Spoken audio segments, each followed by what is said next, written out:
Karena dalam kasus ini kan ada anak korban kekerasan fisik psikis, kemudian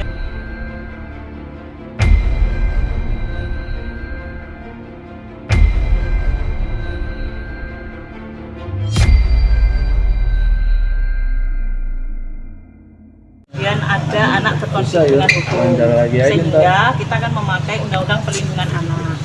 Nah, dalam Undang-Undang Perlindungan Anak, baik anak korban kekerasan fisik ataupun anak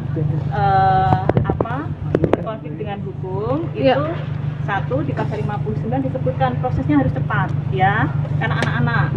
Kemudian yang kedua juga harus ada pendampingan psikososial.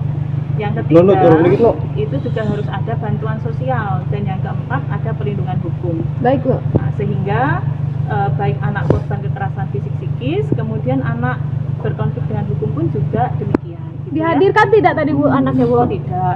Karena anak-anak ya. Umurnya berapa Bu anaknya, Bu? Ya masih anak-anak kan, sesuai Undang-Undang Perlindungan Anak di bawah 18 tahun. Berarti tadi gimana aja Bu?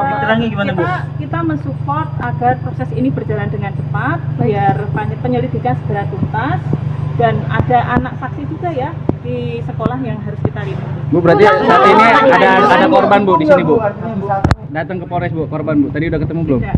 Oh, tidak ada anak. Sudah bertemu dengan korban Bu? Akan bertemu.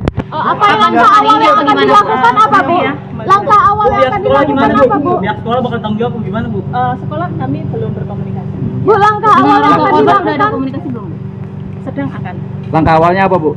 Yang jelas satu, proses berjalan dengan cepat ya. Karena ya penyelidikan. Bu, untuk pelaku akan didampingi juga Bu, dikulikan anak-anak Bu. Kalau di Undang-Undang Perlindungan Anak memang harus ada pendampingan ya. Bu, ini akan masuk ranah pidana tidak Bu? Ya jelas.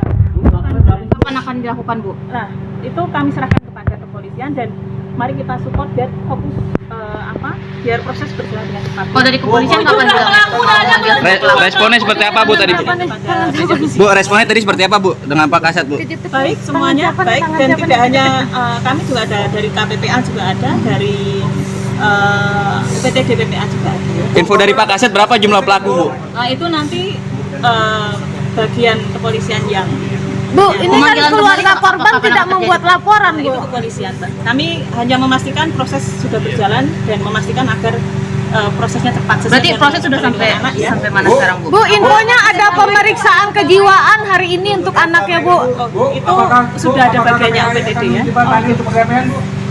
Kami pastikan proses berjalan saja dulu ya Mas ya, karena biar fokus dan biar kasus segera selesai ya, karena ada anak korban ya.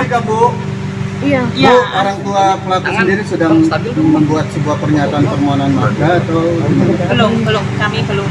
korban kondisi gimana Bu? Mungkin Bu? Belum bertemu ya. Bu, ini bisa diselesaikan dengan jalur kekeluargaan tidak Bu? Akan bertemu ya. Dijadwalkan kapan Bu?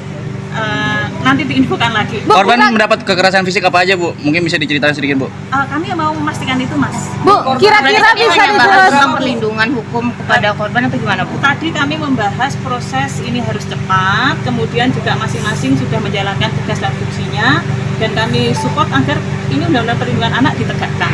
Dan karena ada anak berkonflik dengan hukum, sistem peradilan pidana anak juga harus ditegakkan.